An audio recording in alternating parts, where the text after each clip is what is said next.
Nós vamos começar batendo um papo hoje sobre operações Lean, e também um pouco sobre métricas aplicadas, né, dentro de um ambiente que está introduzindo esse tipo de filosofia de gestão, e vamos dar uma pitada, vamos falar um pouco também no final sobre indústria 4.0, né, que é um tema que ele está crescendo em relevância, né, dentro desse ambiente que nós estamos vivendo hoje de busca, né, de diferenciação, de competitividade e de melhoria do atendimento para os clientes. Então, para a gente começar esse tema, tá, né, nós vamos estar dividindo a apresentação nesses 3 tópicos, né, vamos falar um pouquinho do Lean da origem até a aplicação, vamos falar um pouquinho de métricas para ser aplicadas dentro desse ambiente e um pouquinho de indústria 4.0, por onde começar. Eu queria começar contando um pouquinho o histórico, como que esse modelo de pensamento ele surgiu, né. A primeira coisa a chamar a atenção é que esse modelo de pensamento,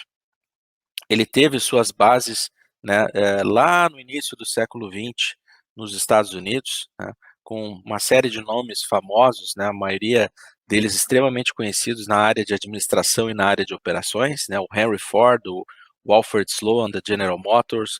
o Frederick Taylor, né, que ele era um engenheiro e consultor, assim como a Lillian Frank Gilbert e o Henry Gantt. Então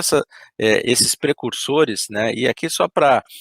mencionar, poderia citar muitos mais nomes, mas eles criaram as bases, né, para o que nós chamamos de produção em massa, né, no início do século. E isso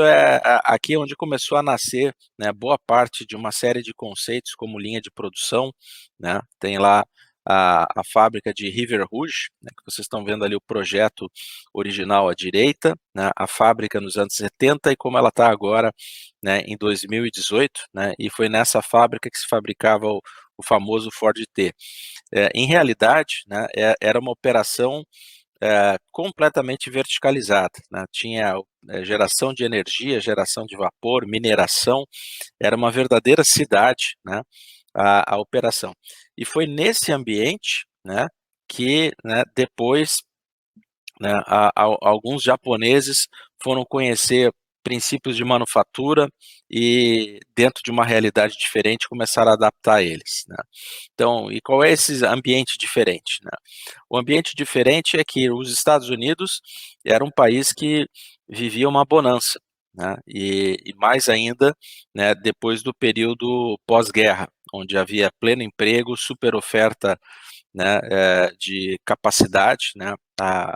o complexo de defesa americano acabou elevando a capacidade produtiva de todas as indústrias, então nós tínhamos situações como essa, onde fábricas foram construídas para produção, né, para o esforço de guerra, né, como aquela fábrica ali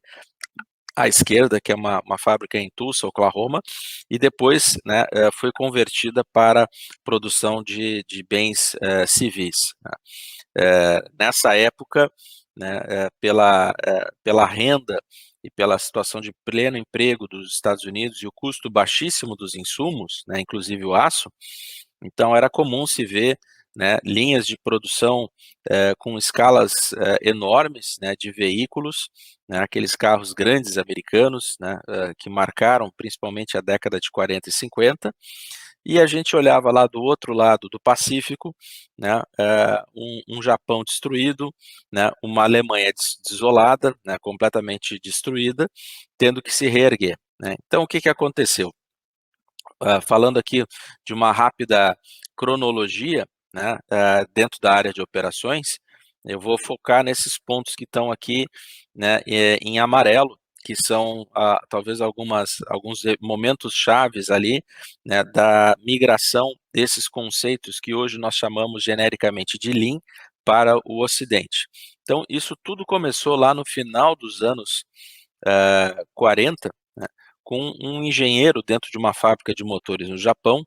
né, que foi o Taiichi Ohno, que começou a buscar eficiência dentro das suas operações fabris, no momento em que a Toyota estava querendo entrar no mercado automotivo e produzir automóveis, né, e para isso eles tinham visitado, né, fábricas de veículos nos Estados Unidos e viram que o modelo americano não iria se encaixar, né, dentro do contexto e da realidade do Japão, de escassez de recursos, né, as empresas tinham recursos limitados de caixa de investimento e um mercado limitado para ser atendido. E então dentro dessa trajetória, né, durante os anos final dos anos 40, anos 50 e anos 60, esse modelo foi se desenvolvendo dentro da Toyota, né, que hoje é chamado sistema Toyota de produção, começou a migrar para o ocidente no início dos anos 80, né, tem um livro seminal que começou a trazer um pouco essas ideias, que é o livro do Robert Howard, chamado Zero Inventory, e depois, nos anos 90, né, com o livro A Máquina que Mudou o Mundo, e o livro Lean Thinking,